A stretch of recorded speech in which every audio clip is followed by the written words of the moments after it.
This morning, we are going to take the time to think through some ideas for Easter.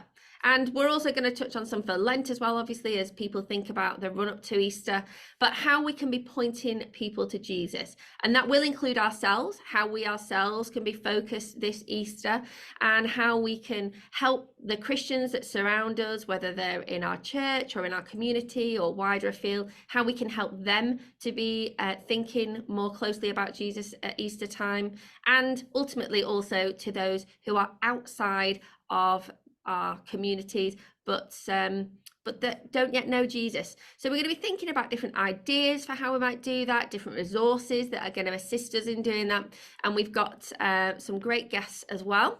So we have got Glen Scrivener, who is going to be speaking to us, Robin Ham, and also Amy Smith. So throughout our morning, we've also got our kind of resident expert, Roger Carswell, who will be speaking later on. We can't not have Roger on one of our webinars. I think he has been to every webinar that we've done, and we love to hear from him and his enthusiasm for evangelism. So I'm going to go straight in to welcome Glen Scrivener. We know Glen's a very busy guy, and he's actually going to be running off after this to do another meeting. So if you do have questions for Glen, it might be that we have to pose them to him later, and then we can get a response sent out along with the recording. But Glen, we'd like you to just give us some ideas for how we can use social media to reach people, and also to touch on the new course that you've launched called 321. Hello, everybody. I'm Glen. And yeah, thank you, Bethan. I would love to introduce you to the 321 course. I've just put a link for that into the chat. And it's just something that we've been working on as a way that makes sense of evangelism in a digital age. My next door neighbor, came to faith this last year. And I've just been fascinated by the fact that, thinking about it, in the last 12 months, we have stood together on our shared porch, and I have shared the gospel with him in all sorts of ways, face to face. But thinking about it, I've probably shared the faith more by flicking him a WhatsApp message and introducing him to certain podcasts. Like, here's a TikTok video you might be interested in. And in fact, our most spiritual conversation, the first one, began when he was scrolling through Facebook and he showed me a video on Facebook, and we started to have a conversation about that. And actually, even when it's your physical neighbor, even when you live 10 feet away from one another, you are a digital evangelist. And the way that anybody is searching for anything online, the way that anyone's searching for anything is online, right? If you're searching for a plumber, you do it online.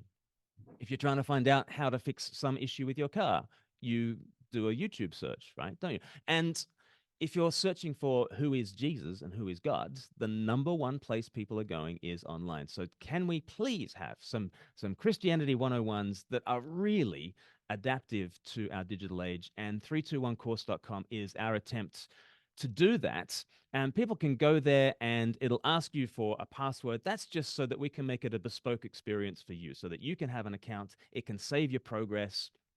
And so that, after doing episode 1, if you haven't done episode 2 after a week or so, we might send you a reminder email and say, hey, there's some great stuff online. But we don't spam you. There's no fee. There's no in-app purchases. You just go to 321course.com. You begin the course there. You enter your details, and then you're in, and everything is free. We have amazing videos that use some just beautiful animations that are captivating. Every single episode starts with a story that tries to immerse people in a different kind of world, a different kind of way of thinking. And then we make the link to Jesus, his vision for God and God's threeness, his vision for the world and the world's two-ness, and his vision for you and your oneness. And if you don't know what the numbers refer to, you can buy the original book, 321, that's 10 years old this year. Or we've done an all-new explanation of 321. Not a single sentence from the old book survives in the new yellow book, How to See Life. It was launched just last week, and they've just had to reprint it. Amazing. Hallelujah. And so you can read the book, How to See Life, and that is really designed to integrate with our 321 course. We'd love you to do it. We'd love you to get excited about it. We'd love you to give us feedback, and we'd love you to do it with a friend. It's the sort of thing that you can crack open a laptop or just on your phone together. We had one woman come to faith in an Asda car park in Eastbourne just in December. Her friend and her were in the car watching it on their mobile, and she prayed to receive Jesus. That's the sort of flexibility that we love about 321course.com. So check it out. Glenn, can I just say, churches can also host the course, can't they, as well? Yeah, so we've had over 50 churches have done it since October, and they are loving it. We're getting all sorts of repeat traffic as lots of churches are wanting to do it. Usually they do it over 4 sessions. You can do it in 3 sessions, so it's a really flexible course. But it's also it's a great way of introducing Jesus to people who might not be too literate, that might not be used to sitting down and looking at a text together. They're looking up at a screen. It's just as biblical as all the other courses. We happen to think so. But because it's story driven, I think it enfranchises a lot more people. So check out the 321 course and how you can run it in your own church in 3 weeks or in 4 weeks, or some people stretch it out over 8 weeks. It's a very flexible resource, and it's utterly free, and we'd love you to use it. Glenn, can I just ask you as well? So, talking about the social media, so you are the kind of person who you record yourself talking about Christian things, and sometimes that's easy for you to share because it's you. But what about people who they are not going to be filming themselves? What would maybe be the first challenge for them to actually share something on social media that is gospel based, or what would you say to the people who are thinking, oh, I don't do social media, it's not really my thing? Well, if it's not, then that's okay. Like I don't want to force anyone onto Instagram. But I think it is increasingly a part of our lives. And even if you're not on that broadcasting social media of Instagram and Twitter and Facebook, you're probably on a narrowcasting social media like WhatsApp, and you're probably in a whole bunch of WhatsApp groups. And my advice for you, whether you're broadcasting on social media or whether you're narrowcasting on something like WhatsApp, is be yourself, own the fact that you're a Christian, and don't be a jerk. And if you follow these 3 simple rules, you'll do better than so many other Christians in this space. Um, there's usually a space for you to put in your bio that you're a Christian, right? And why not just say Christian? You don't have to get creative about it. You don't have to say, I'm a Padwan of the Nazarene or something like that. You can just, I'm a follower of the way. You can just say Christian, okay? And and if Jesus is making a difference in your life, and if you prayed about a big issue and you've seen an open door, you can say that, can't you? I mean, you'd say it to friends over coffee after church. Why wouldn't you say it on Facebook? And so it's just about owning the fact that you're a Christian publicly, being yourself online. And some people are going to be very active in giving Christian commentary on all the events of the day. That's okay. That doesn't have to be you. If that's not you, that doesn't have to be you. You can retweet other people who are doing that, or you can not. But own the fact that you're a Christian, be yourself online. And then it's really important to resist the ways of anger and the stoking of resentment and conflict that social media is always trying to mold you into. It is really possible to do that. And when you come at Twitter, for instance, with a different spirit, that really stands out. Paul says that we should shine like stars in the firmament. And actually, stars are just little pinpricks of light. They're not blazing suns, are they? But against the inky black of space, those stars really, really do stand out. And I think Christians who act Christianly on social media, you don't have to be very bright to stand out. And just a little bit of kindness online goes a long way. And actually, the Talking Jesus survey said that of adult converts to Christ recently that they surveyed, 5% of them said that the number one thing that put them on the path to faith was content shared by a friend, and 6% was content shared by a stranger. So this stuff is working, right? And this stuff actually can make a difference in people's lives. So I would say don't fear it. Do understand your own limits. And if it's not you to be online constantly, that doesn't help anybody if you're online constantly. But if you just own the fact that you're a Christian, just be Christian online. Don't be a jerk. I think God can do good things. Thanks, that's really helpful. And maybe we'll put in the chat as well. There's two books that have come out recently. One's called Digital Dominion, which is a very helpful read on the subject. And then also for a slightly younger audience, The Gospel Online. So we'll put those in the chat so that you can have a link to those and in the follow-up email. But thank you, Glenn. Thank you for your time. And yeah, we'll talk a little bit more about 321 later in our webinar. Pleasure, Bethan. And I'll be on the Slido, and I'll see if I can answer anyone's questions on the Slido when I'm in the other meeting. Great. Thanks, Glenn.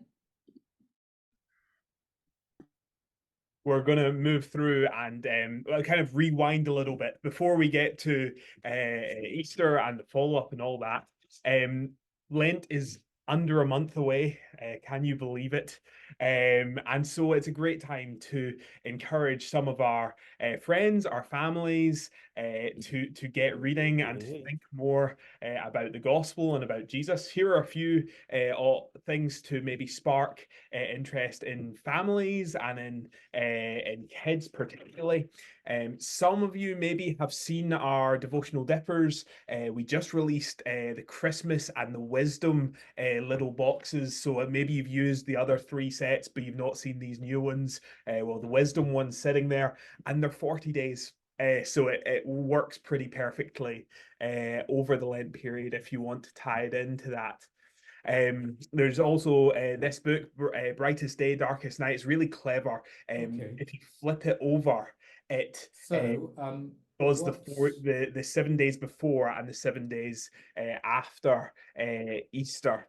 And then there was also there a Jesus Easter, 30 devotions for young kids. If you're looking for teens, maybe, then some of these might help. Something like Mark, the Mark Undated Devotion. It's not written particularly with teens in mind, but Jeremy McCoy is a brilliant writer. He's a fantastic author of devotions, and this one's just a fantastic way to guide your teens towards the cross in the run up to Easter, as is Roadmap to Jesus, which kind of looks at all of the Old Testament prophecies of Jesus and does the Emmaus Road thing, showing how Easter is the fulfillment of everything.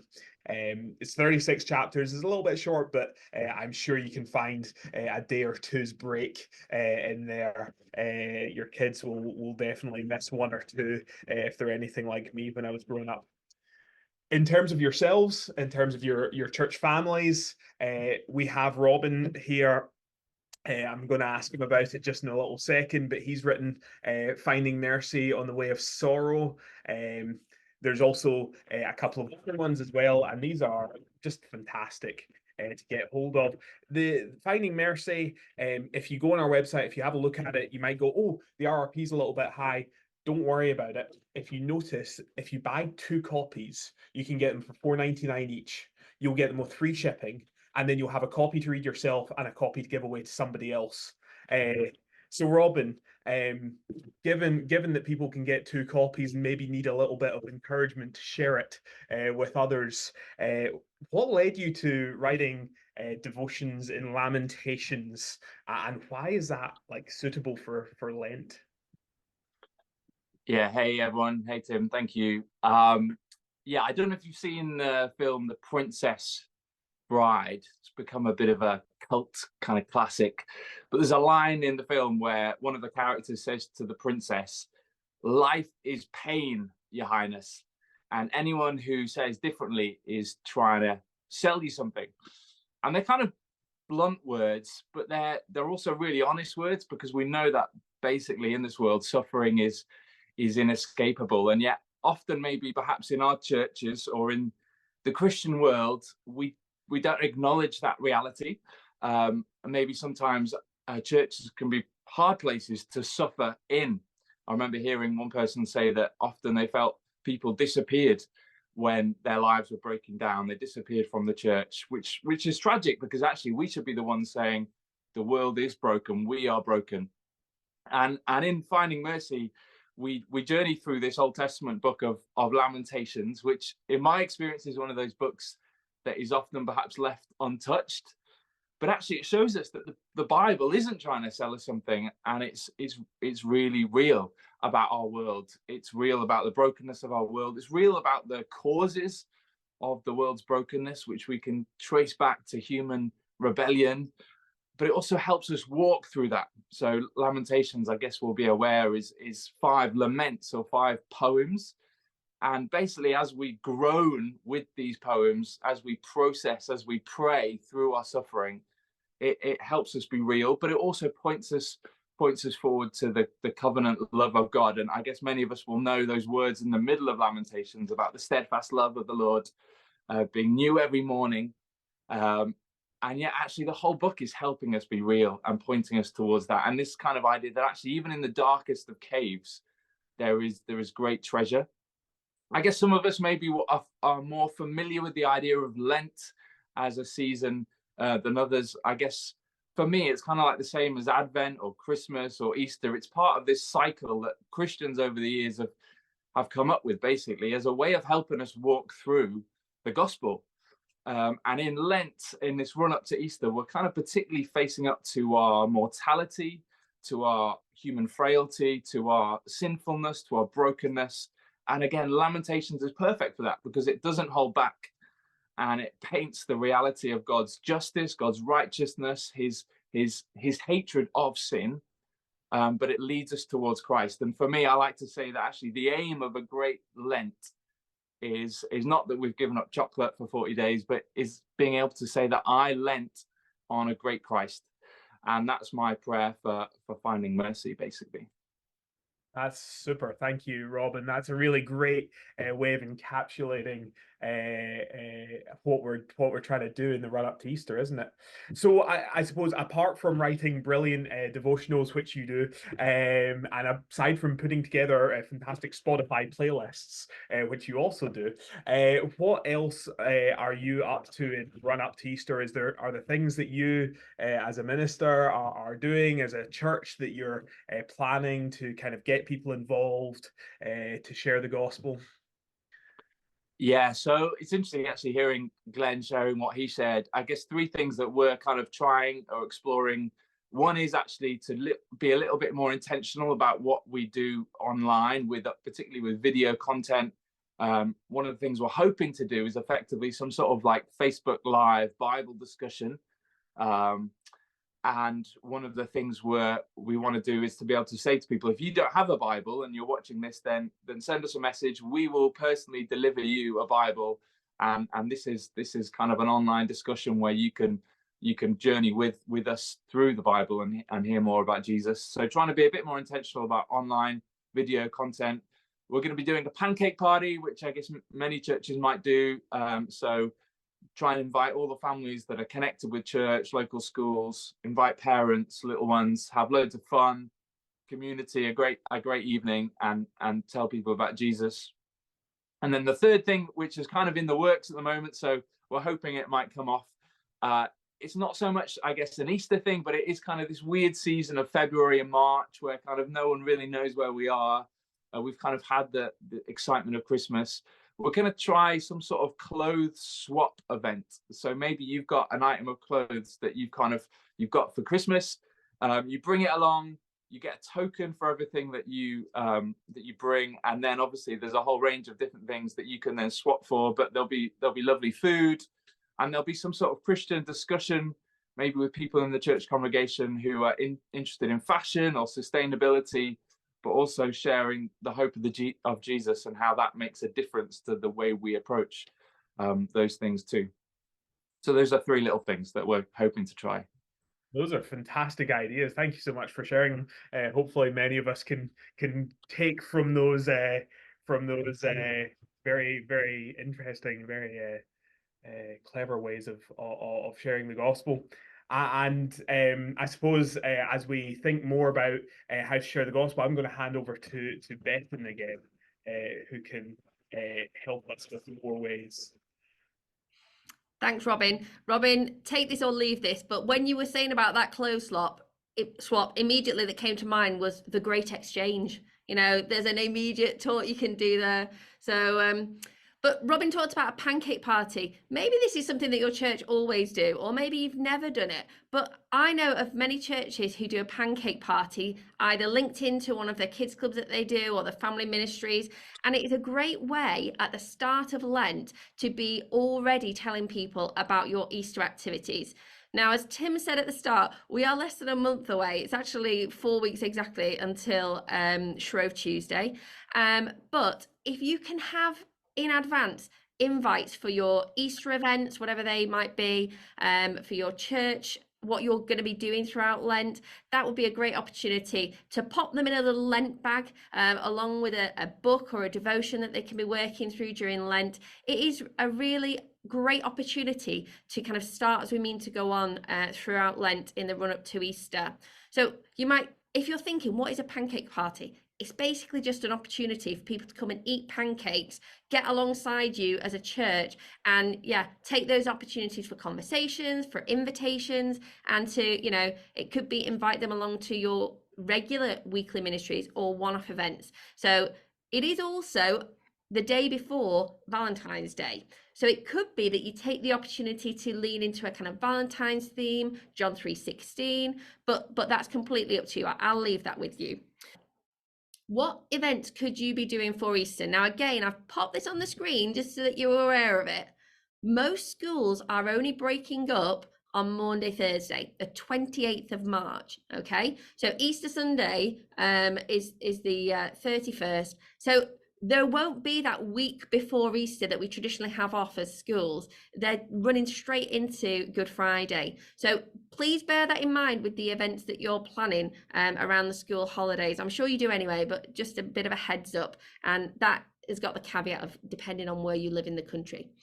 Have you thought about a lost sheep trail? So we're thinking about kind of spring and animals, and my personal preference is always to lean into the lamb, not the chickens and the eggs. I always prefer to focus on the lamb, because then we can get to the Lamb of God. But a lost sheep trail, plan a little trail either around the insides of your church or around if you have the grounds, or even a public place with clues and with little sheep. And then you can, give a little booklet at the end, maybe a lost sheep book or something that has an explanation of the parable, or again, thinking about the Lamb of God.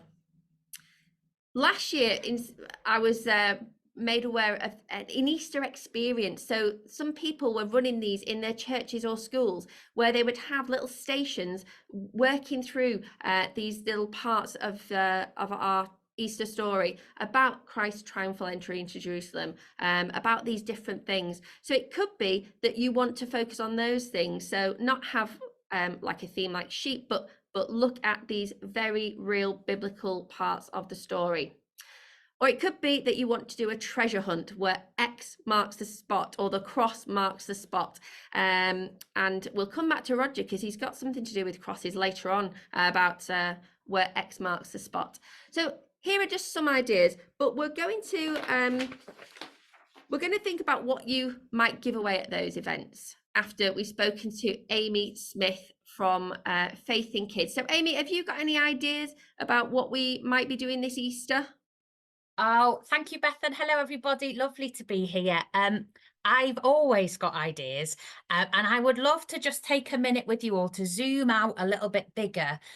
Before you get into the detail of what you're going to do, and before Bethan gives you the stuff that you're going to put in the bags, I would just love you to just think that Easter is such an amazing opportunity. It's such an amazing opportunity for discipleship, and it is such an amazing opportunity for outreach. So you've already heard from Robin some ideas, and from Tim, devotional dippers, all those kinds of things. There's great opportunities for discipleship there at home. But I'd also love you to just think, if you've got your own family, or you've got influence in church with the church families that are there, how can you help parents be more confident that they are the ones that are best suited to teach their kids about Jesus? Because parents, they really love their kids and they really know them really well. So how can you help them? So for some families, every family, I like to think, has a superpower. They might not think they do, but they do. Every family has a superpower of things that they are really good at. Perhaps it's baking, Perhaps it's getting outside, perhaps it's reading books, perhaps it's story time, perhaps it's building little worlds, perhaps they've got really little ones and like Duplo was massive in their lives. So I just love us to be able to think, how can we encourage them to use their own family superpower to explore the Easter story together? So perhaps that would be, if you're a baking family, could you do a baking activity? Can you make the biscuit tomb with the roll-away jammy dodger? We've seen those, they were an Instagram sensation. Could you do a bake-along activity and use like the little mini eggs to tell the different stories of the different colours that can help you tell the story? We've got a bake-along on the Faith in Kids website you could use. There's books, there's the books that we've heard about already, but don't just think they have to be read at bedtime. Yes, with little ones, put an Easter book in a basket, but take a book on a bike ride. Pack a Bible in a rucksack if you're a mountain biker family, and take it with you and find a cave and read the story about the empty tomb. There's ways to get going and there's ways to get excited about these things. I remember when my children were little, playing with stuff, and cardboard boxes were always brilliant. And I amazed them with the Easter story. We had a shoe box that we'd cut a hole in the side of, and we had it rested over an empty box that we had the tops like this. And we talked about Jesus being put in the tomb. We wrapped him up with toilet roll. It was an action man. And we put him in the tomb, and then we dropped him into the box underneath. And then we got to act out the game. Oh, the tomb is empty. It's amazing. And they thought I was an incredible magician because the Jesus had disappeared from the tomb. And then I got to show them, no, look, I just did this. But Jesus didn't really do that. He did really rise. He is amazing. They got to repeat the thing. They told the story. They put the tea towels on their head. They had fun. So I'd just like to say there are ways to enjoy the Easter story. We want to, I think at Christmas, we feel like we can do it because like there's tea towels and the shepherds and there's angels and the sparkles. And at Easter, we just get a little bit more nervous because there's a cross and because there's a grave. And so we try and think, oh, these are a bit of tricky conversations. But these are absolutely brilliant conversations that we want. These are the conversations we need to not avoid. Because in family life, if anyone else's family is like mine, there are tears and there are sad days and there are celebration days. And that is what we see at Easter. There are tears, there are sad days, and there are celebration days, and they're all squidged up next to each other. And that's true of us. So we want to be able to have those extraordinary conversations with our kids in ordinary moments of every day. So if we can help families go, yes, we can do it. Yes, let's explore Easter. Yes, let's have extraordinary conversations in ordinary moments. And discipleship for churches, we've got an amazing opportunity for discipleship in churches. You are going to be teaching, of course you all are, you're going to be teaching the Easter story in your churches. You're going to do a Good Friday, a cross reflection service. You're going to do an Easter Sunday service. Just think, what do the kids and families in my church already know? And what would I love them to know a little bit more about? So I'm thinking about the kids in my church, and like they would be able to tell me that Jesus died for them. That's great. Of course, that's great. But how do I push them with a step on with their thinking so that it's a little bit more than, if you've ever seen the film Inside Out, you hear them when she discovers, when Riley in her mind, we discover her thoughts of teenage love. And there's the, I'd die for Riley guy. How are we going to help the kids in our church understand that the love of Jesus, the death of Jesus on the cross is a little bit more than Jesus loves me so much that he'd die for me. It's more than I'd die for Riley. How can we help them unpack something bigger of what it cost, of why sin is so serious, of how God is so good, how the cross is so amazing that he's taken this away from us so that we don't have to face it? And how can you help them see in the tears and in the mess of his followers in the garden, the risen Jesus standing there saying, I'm putting you back with God. My resurrection means you get to call God Father just like I do. How can we help them understand that the resurrection is more than just the happy ending that makes us all feel a bit better at the end of the story? So I will just say, As a Faith in Kids team, we're putting together some Sunday school teaching resources at the moment. I've just loved adventuring through the book of John. In my writing, we've got 4 Sunday school sessions that explore the Jesus explaining the Easter story himself. Jesus in the garden saying, I'm going to the cross, I'm determined to drink the cup. Jesus on the cross saying, it is finished. Jesus at the tomb saying, I am he, I'm alive, I'm risen, I'm ascending to my Father and to your Father. And finally saying to Thomas, stop doubting and believe. So we'd love you to take families in your church on that journey over Easter. There's some all-age talks that are coming too, and a family fiesta thing that'll be out at the beginning of February, so keep an eye out for that. And I'm not going to say very much about amazing opportunities for outreach because you've got other people who were chatting about that this morning. But I would just say, think about your communities, think about opportunities in schools. Schools would love, because as Bethan said, it's right up to Easter.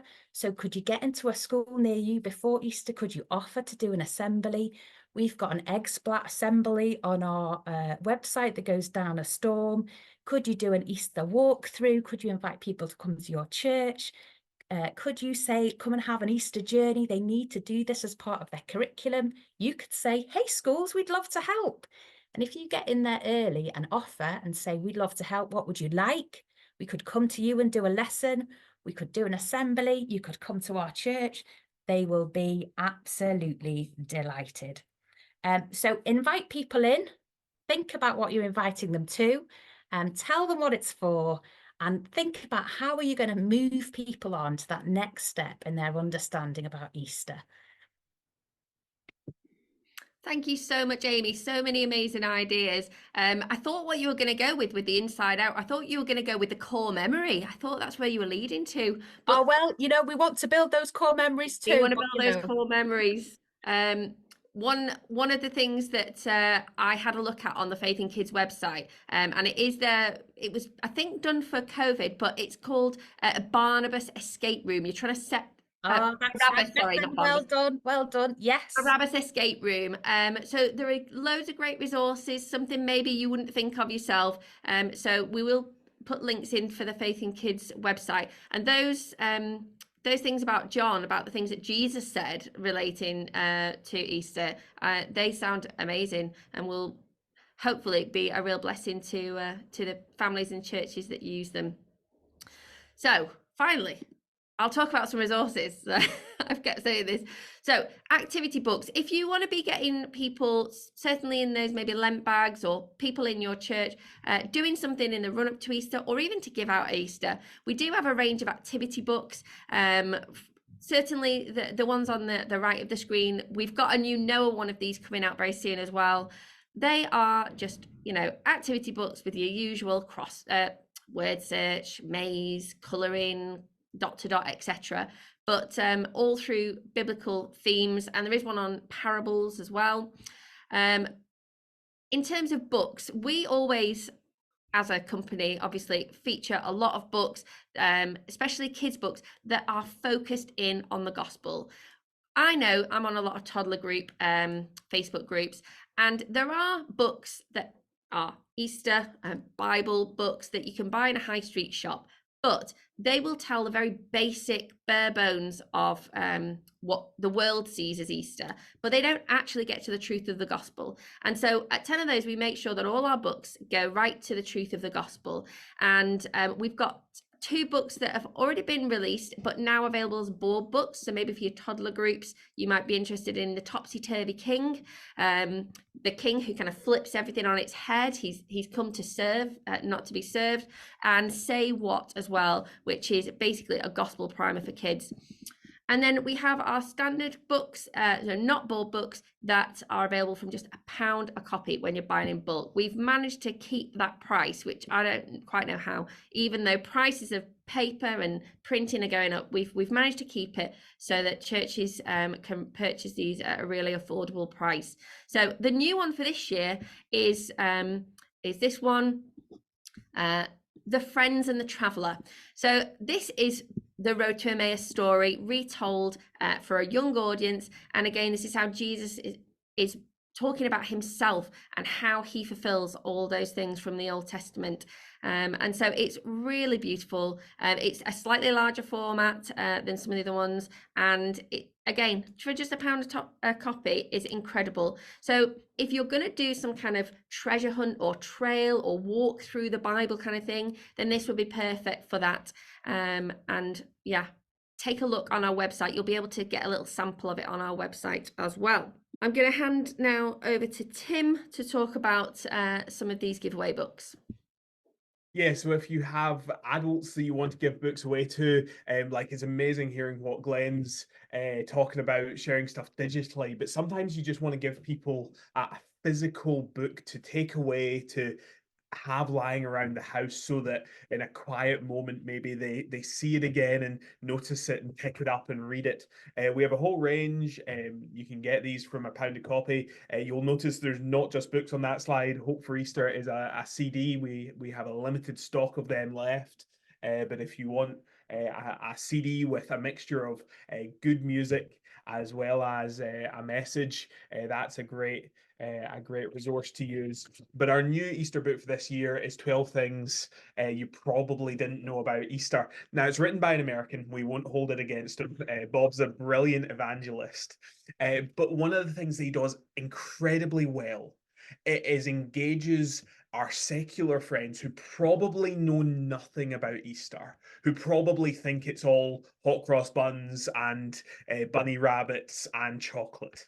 And he engages them on that level and walks them through to the gospel. The chapters are super short, and it's the sort of thing that you could give away to just about anybody reasonably well.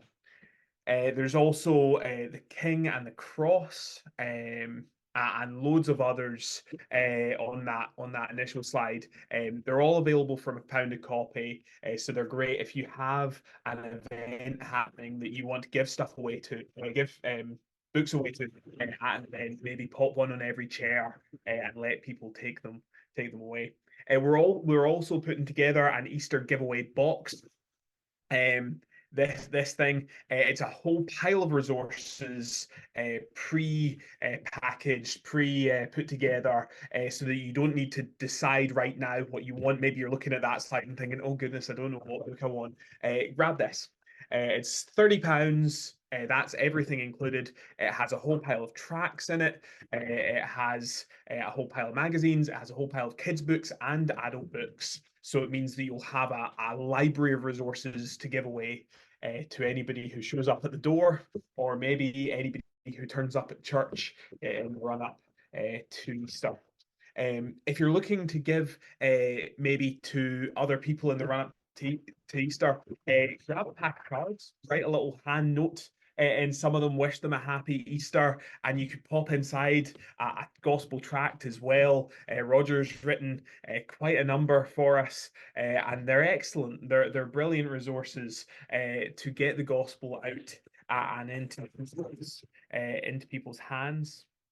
And there are all sorts of ideas of how to engage adults and how to engage groups of people in the run-up to Easter. There's things like a family fun day.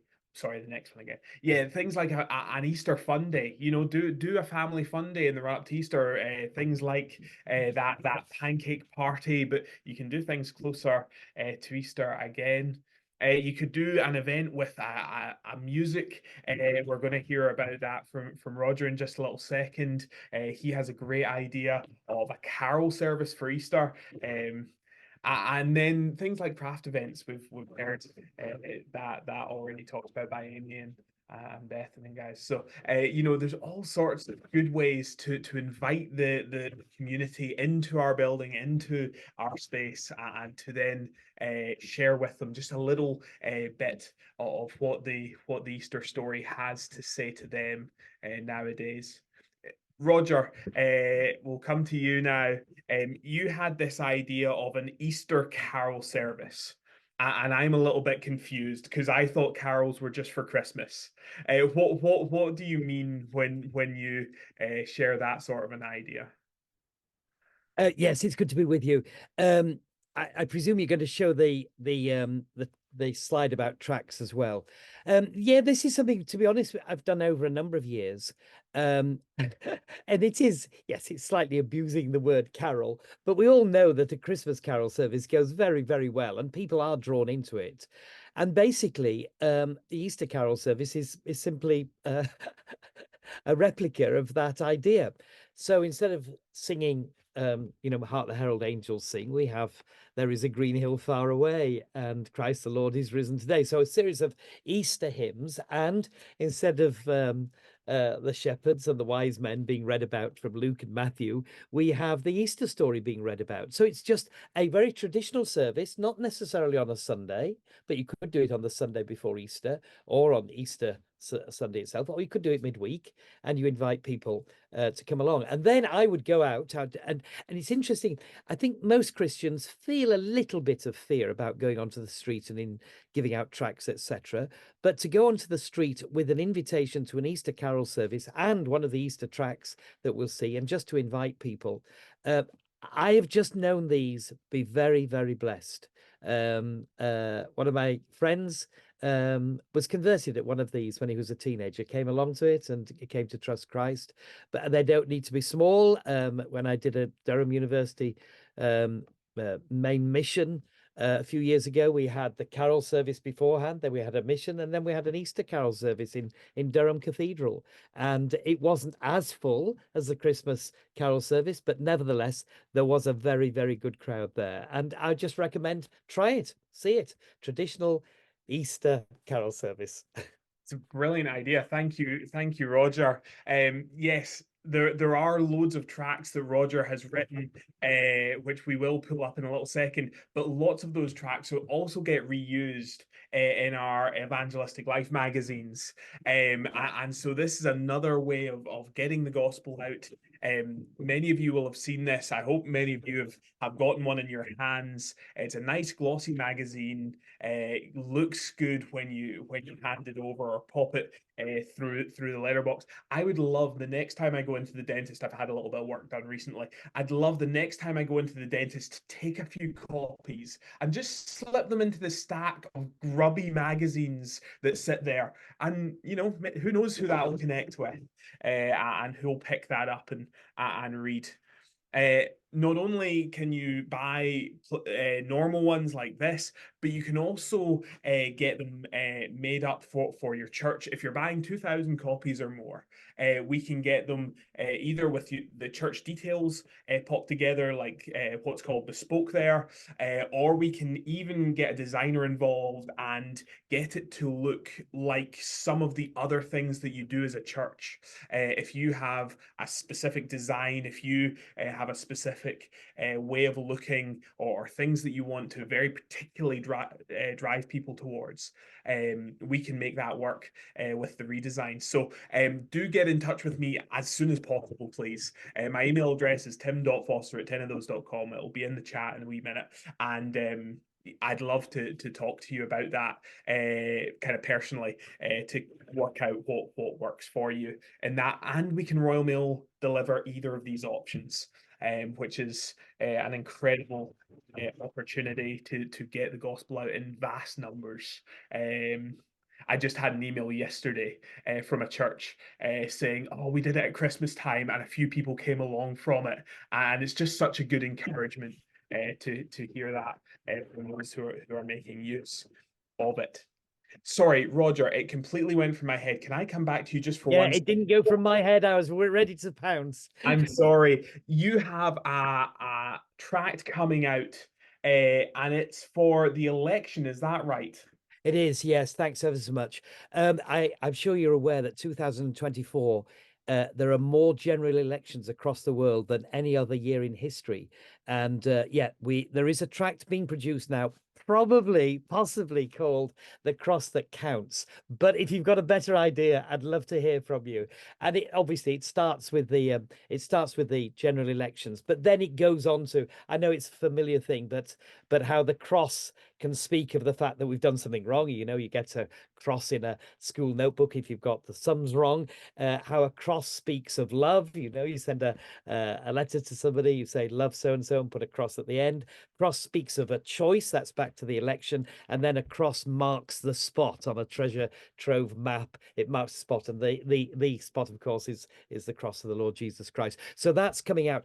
And I wonder, do you mind? I don't want to abuse my opportunity to speak. I would just wonder if I could give some other little seed thoughts which are going into the rest of the year, which but before Christmas. I really would urge us to think again about harvest festivals. They sort of went into decline because people in the cities live on tins and cans rather than fresh fruit and veg, etc.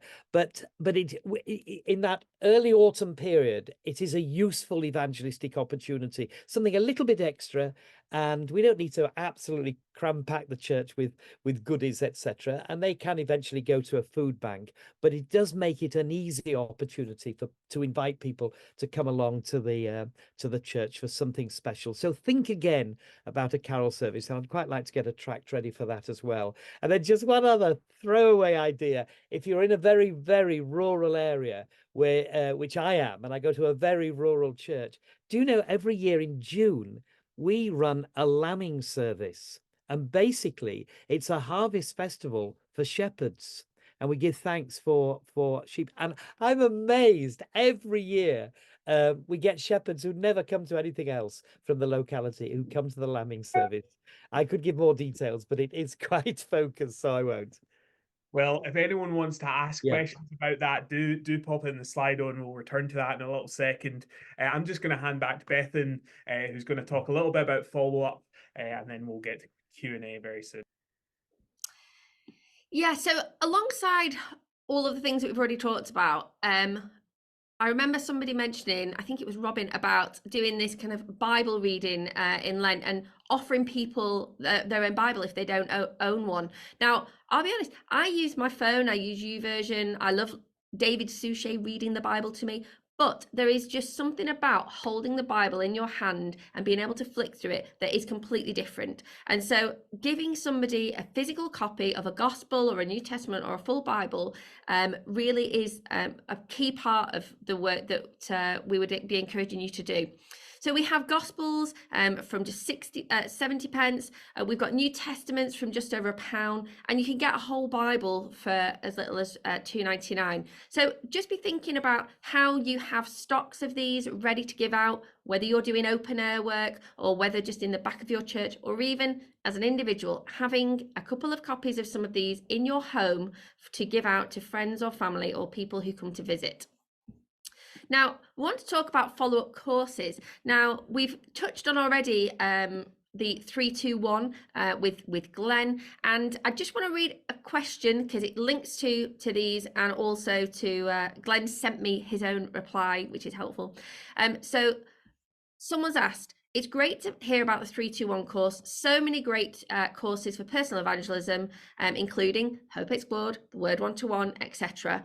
Any advice on what to use when? Now, Glen didn't know this, but I'd already put on here some things which say the Word 1-to-1, as its name suggests, is a 1-to-1, which is best done in person, 1-to-1. Although you could do it over Zoom or something if that was necessary. Hope Explored, Christianity Explored, they are small group which are done where you discuss, and there's a big element of discussion in those between people, and ideally in person, and you're building relationships. Whereas 3-2-1 it can be done completely solo. It can be done in a small group if you want it to, but they all have their own little niche place. And so churches can be using a mixture of these resources for different times and different people. Okay. And the other one that I just want to highlight, which you may or may not have come across, is Vox. So Vox is a new resource put together by Christianity Explored, and it is specifically for teens. And basically they sent a group of teenagers off into a kind of the middle of nowhere, and they got them to talk through and think through questions all around Luke's gospel.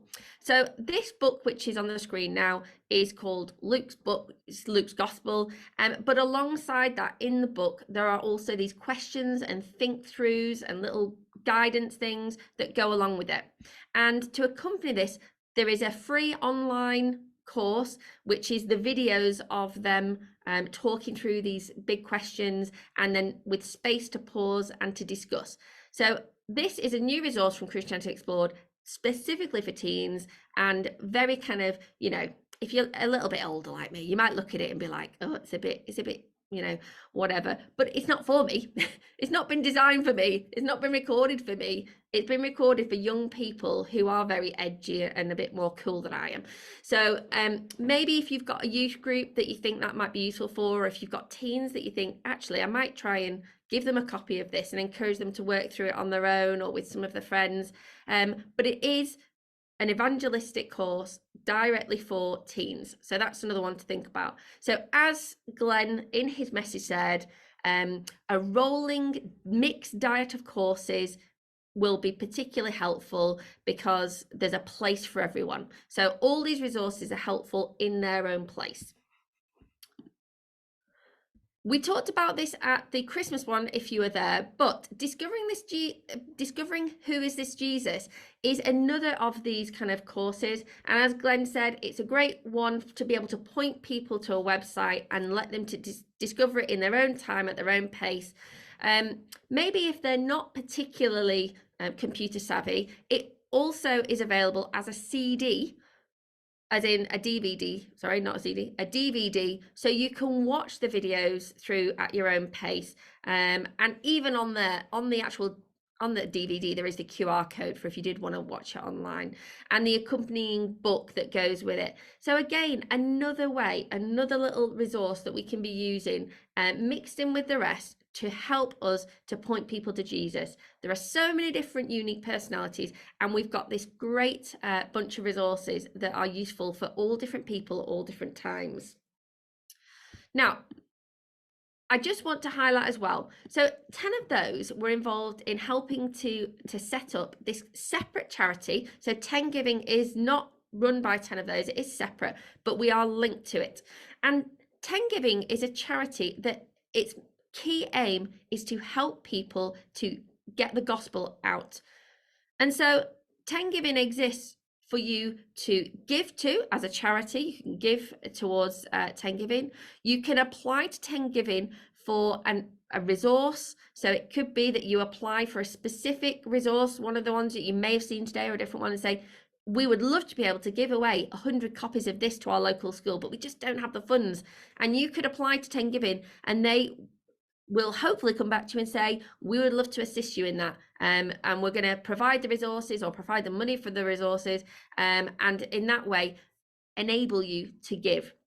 And then the third aspect is praying. So we would ask that you would pray for 10 Giving, because as a ministry, it is key that we have the prayers of God's people behind it, so that those who are in the decision-making group of where the money is allocated to, they would really appreciate your prayers, that they would be able to give that money to the best and most needy places, which can sometimes be hard. And so wisdom in that is really necessary. So if you've not heard of 10 Giving, you can go to the website 10giving.org.uk and take a look, and maybe somebody in your church you might mention it to, about maybe they could really assist you in getting these resources that we've talked about out. So it comes now to time for questions. We are on track, thankfully. And so, Tim, are there any questions that have stood out from the Slido that we're able to ask? Yeah, absolutely. A great question from Alison. Roger, maybe you're the best place to answer this. Can you think of Easter hymns that might be as familiar, I think it's meant as to non-Christians, as Christmas carols are? The only one that jumped to mind was Amazing Grace. Are there hymns that you know of, Roger, that particularly jump to mind? Or maybe are you thinking of that kind of carol service working more in a kind of slightly more Christian-y culture, if you have kind Oh, of no. It's definitely evangelistic. Well, I think There Is a Green Hill Far Away probably rings a chord with memories in school. I'm well aware, though, that the Christian hymns are not so familiar these days. You could possibly go for When I Survey the Wondrous Cross, but you're right, Amazing Grace would be a very good start. But then I would have a very, very much a resurrection one, Christ the Lord is risen today. Or so as long as we've got two or three that are vaguely familiar. But let's be honest, the world doesn't particularly know any of our hymns these days, does it? Yeah, no, that's really, really helpful. Thank you. And there was one final question while we get there. Would finding mercy be appropriate for someone dealing with grief? Robin, are you still with us? Yeah. Great question. So I guess grief is a particular kind of suffering. So I would hope that if you are walking through finding mercy as a congregation or perhaps in a friendship, then it would allow a grieving person to I see how God speaks into their suffering. I guess I probably wouldn't give it to them and say this is the book on grief in particular. And actually, a book that I found really helpful writing my book was another 10 of those book called For All Who Grieve.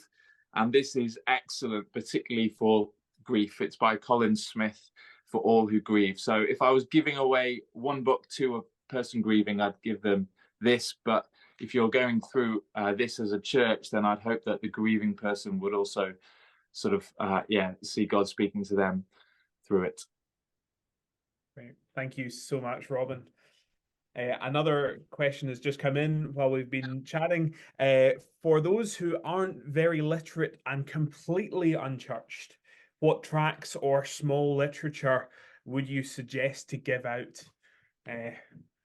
What ideas do we have? The thing that Bethan mentioned, the DVD on discovering who is this Jesus, is a possibility. Great. Thank you. I might also say, Tim, the Life magazine is designed to be broad, and it is designed to be given away for anybody at any stage. So it is a mix of gospel articles and everyday things. So it might be that's because it's broken up into sections and there's a lot of biographies and testimonies, then that might be easy for them to read. Yes, absolutely. And a tract that isn't on this slide, but has been mentioned in the chat, is Stephen Neal's new tract, which is you get 100 of them in the giveaway box. How did someone like me end up in a place like this?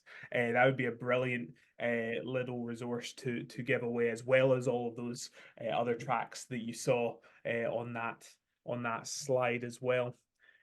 Yeah, absolutely. And use the 3-2-1 course as well, as Glenn was talking about, for those who maybe aren't so used sitting down and reading a physical piece of literature. Watching videos online can be super helpful for folks in that place.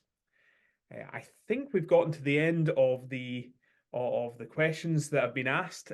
Do feel free to pop us an email. You all have Bethan and my email if you need any more help. If you want to find resources that maybe we've not touched on, or you have a very specific case, do fire us an email. We'd love to help you find good resources.